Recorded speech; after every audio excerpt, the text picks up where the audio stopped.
From Janitor to Boss. Chapter 1. The Janitor with the Secret. They thought I was just the janitor, someone to sweep their floors and stay quiet. But the day I opened my mouth, I turned their whole world upside down. It all started on a rainy Tuesday morning in Birmingham, Alabama. The lobby of Easton Industries smelled like wet umbrellas and burnt coffee. People were hustling in, tapping away on their phones, barking about deadlines. Nobody paid Curtis Bell any mind. He was the guy in the green janitor jumpsuit, headphones in, pushing his mop like it was just another day in his 12-year streak of being invisible. But then the elevator doors jammed open and chaos broke loose. A delivery guy, soaking wet and confused, was arguing in Spanish with the security guard. Papers and boxes were scattered everywhere. Malik Jordan, the CEO himself, came storming out of his black Escalade, suit sharp enough to cut glass. He was late for a meeting with some Tokyo investors and clearly had no patience for whatever drama was clogging up his lobby. "What's going on here?" Malik demanded, eyes darting between the guard and the delivery guy. The guard shrugged helplessly. "He's saying something about, el truco? I don't know, man. My Spanish sucks." Curtis sighed. He had been trying real hard to mind his own business, but hearing el truco was too much. He leaned his mop against the wall and walked over. "El camión está en el lugar equivocado," Curtis said calmly, like he had all day. The delivery guy's eyes lit up. "Oh, sí, señor, exacto." Curtis nodded and pointed. "Take the service entrance on 4th Avenue, it's unlocked." Malik blinked, his hand still on his phone like he wasn't sure if he should text or just stand there. "Wait, did you just..." Before Curtis could respond, a tourist couple came barreling in with 2 oversized suitcases. The wife waved frantically. "Excuse me, où est la salle de réunion-ci?" Curtis didn't miss a beat. "C'est au 3e étage, madame. Prenez cet ascenseur." Malik's jaw literally dropped. The security guard whispered, "Yo, this dude speaks French too?" Curtis gave a small shrug. "A little something something." "Hold up," Malik said, stepping closer. "You're telling me you speak Spanish and French like fluently?" Curtis looked him dead in the eye. "I also do Korean, Portuguese, Arabic, Swahili, and a little Japanese. Oh, and I can read Latin, but I ain't counting that since nobody's ordering coffee in Latin." For the first time in years, the lobby fell completely silent. Phones stopped tapping, conversations froze. Even the security guard's gum chewing came to a standstill. Malik shook his head slowly like he'd just seen Bigfoot in Nikes. "You're playing, right?" Curtis grabbed his mop, twirled it like a baton, and grinned. "Nah, boss, I just like words. Been collecting them like baseball cards since I was a kid." Malik ran a hand over his beard. "So let me get this straight. You, Curtis the janitor, speak 9 languages and you've been here how long?" 12 years next month. Got the badge to prove it." Malik chuckled, but it wasn't a happy laugh. It was the kind of laugh folks do when their brain's glitching. 12 years? And you've been mopping floors all this time?" Curtis nodded, deadpan. "Floors don't clean themselves." Malik shook his head again and pointed toward the elevators. "You, me, upstairs, now." Curtis raised an eyebrow. "You sure? 'Cause my mop schedule's kinda tight." "Curtis," Malik's voice dropped low. "Don't make me ask twice." The janitor sighed and followed, his sneakers squeaking against the polished floor. As they disappeared into the elevator, folks in the lobby started whispering like they'd just seen a ghost walk into the CEO's office. One intern leaned over to her coworker and said, "I swear this feels like the start of one of them Netflix documentaries." And just like that, Curtis Bell, the janitor nobody noticed, became the name on everybody's lips. Chapter 2. The Man Behind the Mop. They say a man's shoes can tell you his whole story. Curtis Bell's sneakers had holes in the soles, bleach stains on the sides, and the kind of tired lean that only came from years of standing too long on tile floors. But as he stepped off that elevator into the executive suite of Easton Industries, his posture was straight, his eyes sharp. You'd never guess he was the same man folks ignored downstairs. Malik's assistant, a young woman with braids and oversized glasses, froze when she saw them. Her gaze flicked from Curtis's jumpsuit to Malik's expensive watch, like her brain couldn't figure out what she was seeing. Mr. Jordan," she said carefully, "do you need anything?" "Yeah," Malik said without stopping. "Coffee, black, and cancel my 10 a.m. Curtis followed, hands shoved in his pockets, trying not to leave mop water footprints on the fancy carpet. The walls were lined with gold-framed photos of Malik shaking hands with politicians and athletes. Curtis smirked. "Nice gallery. You keep your mama's picture in here too, or she not famous enough?" Malik chuckled despite himself. "Watch it, Belle. I might like you, but I'm still the one signing paychecks." When they stepped into Malik's office, Curtis whistled low. Floor-to-ceiling windows framed the Birmingham skyline. A massive oak desk sat like a throne, papers stacked neat, a single bonsai tree on the corner. Curtis pointed. "That little tree cost more than my whole car, huh?" "Don't act like you know," Malik said, but his grin gave him away. Malik motioned to a leather chair. "Sit."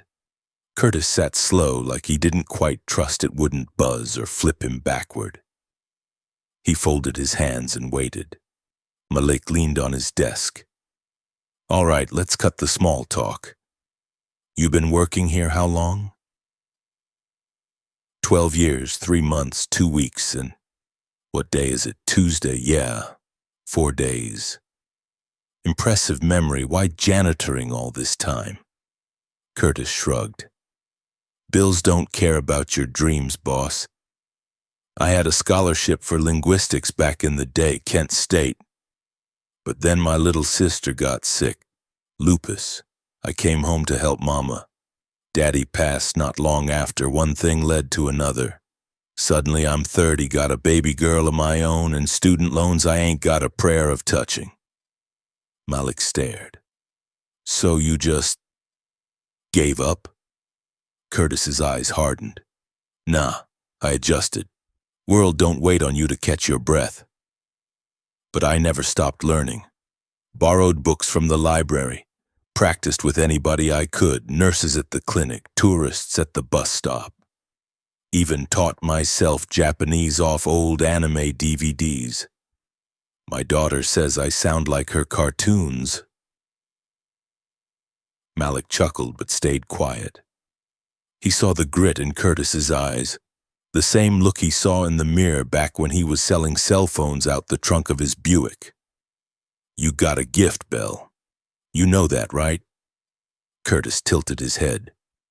"Gift don't pay rent, not unless somebody decides it's worth something."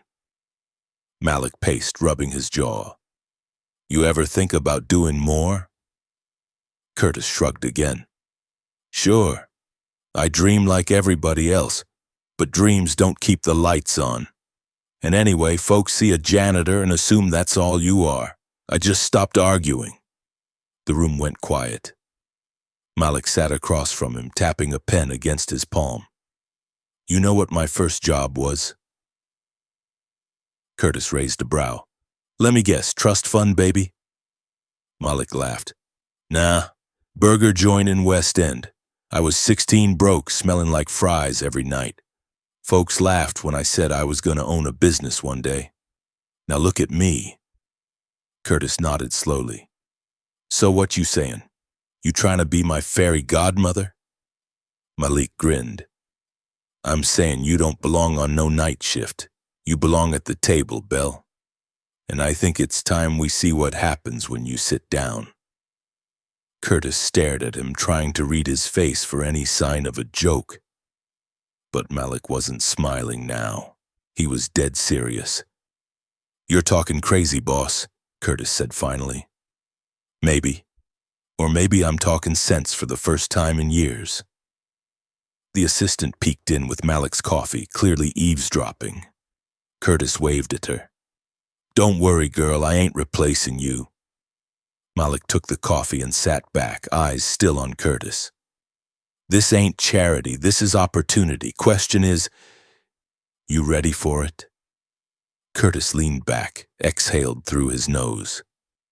I don't even own a tie, Malik. Good. That means you'll fit right in. For the first time in years, Curtis felt a flicker of something he thought he'd buried under work boots and mop water. Hope. He wasn't sure if it scared him more than the struggle ever did. Chapter 3. A seat at the table. They say if you stay quiet long enough, people forget you got a voice. Curtis Bell had stayed quiet for 12 years, but today that voice was about to shake up an entire company. Malik didn't waste time. The very next morning, Curtis found himself standing in the middle of conference room 7B. His janitor jumpsuit was gone, swapped out for a second-hand blazer Malik's assistant had dug out of some charity box. The sleeves were a little short, and the collar felt stiff against his neck, but Curtis stood tall anyway. Around the long mahogany table sat 8 Brazilian executives. They looked sharp, tailored suits, gold watches, even sharper expressions. Malik sat at the head, trying to mask his nerves. The lead exec, a stocky man named Tiago, tapped his pen impatiently. So, Mr. Jordan, your translator? Malik glanced at Curtis. Right here. Tiago's eyebrows shot up. Him? Curtis smiled, calm as a preacher on Sunday. Bom dia, senhores. Como posso ajudá-los hoje? The entire room shifted. Tiago blinked, then grinned. Your accent, it's flawless. Curtis nodded. Spent a few years trading stories with my neighbor back home. She was from Salvador, taught me enough to argue about soccer and politics. The room burst out laughing. Even Malik, who didn't understand a word, relaxed a little. Curtis kept going, translating legal jargon, smoothing out cultural nuances, and cracking the occasional joke that had the Brazilians wiping tears. Malik watched in awe. He'd spent years building Easton Industries' global reach, but never had he seen a room transform like this. There was no awkwardness, no mistrust. Curtis wasn't just a translator, he was a bridge. When the meeting wrapped, Tiago clasped Curtis's hand. You're better than any professional we've worked with this year. Where'd you find him, Malik? Malik grinned. In my lobby, mopping floors. The Brazilians laughed again, thinking it was a joke. Curtis didn't bother correcting them. As they left, Malik pulled Curtis aside. You got no idea what you just did. That deal was hanging by a thread for 6 months. You fixed it in an hour. Curtis gave a small shrug. I just spoke their language, boss. Sometimes that's all folks need. Malik stared at him. You ever done this before? Not officially. Just helped out at hospitals, immigration offices, stuff like that. Never got paid for it, though. Paid's about to change. Malik clapped him on the back. You ain't a janitor no more, Bell. You're my director of global relations starting now. Curtis froze. Director? Like, with a desk and everything? A desk, an office, and probably a plant if you're into that. Curtis scratched his head. What about my shift downstairs? Floors ain't gonna mop themselves. Malik grinned. We'll find someone, but trust me, no one's replacing you. For a moment, Curtis felt the weight of it all. The years of overlooked talent, missed chances, and silent nights scrubbing floors while dreaming of more. He exhaled slow, like he was letting go of something heavy. You sure about this, Malik? As sure as I was when I hired you the first time. Only difference is now the whole building's gonna see what I saw today. Curtis nodded, but inside his mind raced. He didn't know if he was ready for this kind of spotlight. He didn't even own a tie that wasn't from a thrift store. And deep down, a part of him wondered how folks upstairs would take it when the janitor suddenly had a key card to their floor. As they stepped back into the elevator, Curtis caught his reflection in the polished doors. The blazer didn't fit right and his shoes were scuffed, but for the first time in years, he saw a man who belonged somewhere bigger. Malik clapped him on the shoulder. Welcome to the table, Bell. Now let's see what you can really do. Chapter 4. Not everyone's clapping. They say when a tree starts growing too fast, the old branches start creaking. Curtis Bell was that tree now, and the creaking in Easton Industries came loud and quick. The first day he walked into his new office on the 12th floor, folks stared like they'd seen a ghost in a suit. The space was small, just a desk, a chair, and a potted plant somebody from HR thought would make it feel executive. Curtis ran his hand over the nameplate on the door. Director of Global Relations. He chuckled to himself. Man, I was cleaning toilets last week, he muttered. Now I'm over here trying to figure out how to work this fancy-ass coffee machine. But the whispers started before the coffee even brewed. In the break room, Marlon from marketing leaned in close to his buddy. So you're telling me a janitor just leapfrogged over 2 department heads and got himself a corner office? His friend smirked. Guess mopping floors is the new MBA. Downstairs, even the janitorial crew was buzzing. Y'all hear about Curtis? Said Darnell, pushing his mop. Dude's up there rubbing elbows with suits, ain't that something? Not everyone was impressed. Eleanor Banks, the company's longest-serving board member, wasn't shy about her opinion. She called Malik into her glass-walled office and didn't bother lowering her voice. You promoted a janitor? Malik, have you lost your damn mind? Malik leaned back in her guest chair, calm as always. I promoted talent, Eleanor. Doesn't matter what uniform it was wearing. Oh, please, the staff's already talking. This is gonna look like some PR stunt. It's not a stunt, Malik said. It's overdue recognition.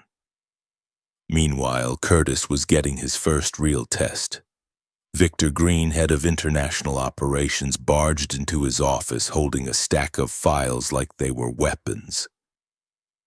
So you're the new liaison, Victor said, his tone dripping with sarcasm. Curtis looked up from his desk, calm but alert. That's what the door says.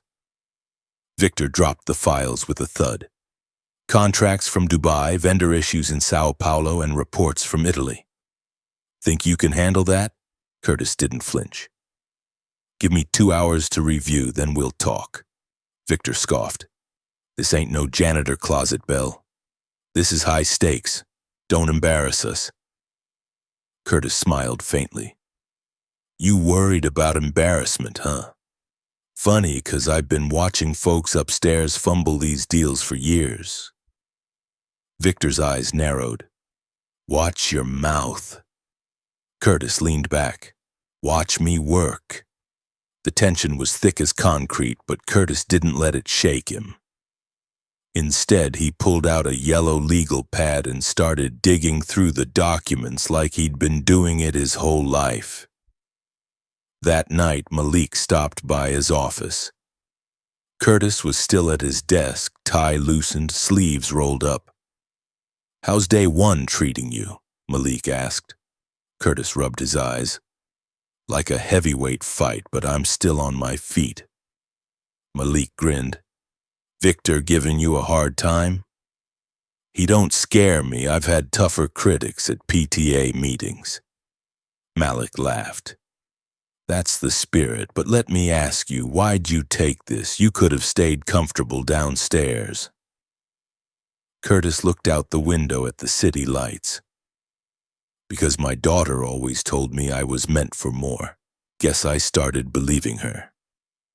Malik nodded. Good.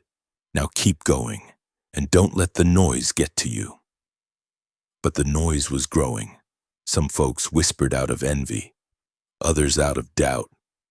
Curtis could feel it in every side-eye glance and every stiff handshake. He knew climbing this high meant somebody was waiting to see him fall. But he also knew one thing for sure. He didn't come this far to turn back now. Chapter 5. The mop becomes a microphone. They say a man's legacy ain't in the trophies on his shelf, but in the doors he leaves open for the next person. Curtis Bell was starting to see that for himself. It had been 3 months since he traded his mop for a leather chair. But some days it still didn't feel real. His office smelled like fresh paint and new carpet. The janitor badge he used to wear sat in the corner of his desk, not as a souvenir, but as a reminder of where he started. Curtis had launched the Voice Inside program with Malik's backing. It was simple but powerful. Any employee, janitor, receptionist, warehouse worker could sign up for language classes, leadership mentoring, and job shadowing opportunities. The idea caught fire. People started showing up to the sessions after their shifts, hungry for more than just clocking in and out. Curtis would sit in the back sometimes, watching a security guard learn French greetings or a cafeteria worker practicing Mandarin phrases. But not everyone was clapping. Eleanor Banks called a private meeting with Curtis one Thursday afternoon.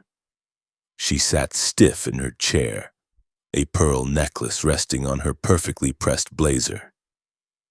Mr. Bell, she began, her tone sharp enough to cut glass, this little program of yours is getting attention. Some say too much attention. Curtis leaned back, calm as ever. Isn't that the point? Folks finally noticing the talent we already got. She sighed. This company has a system. Promotions, degrees, protocols.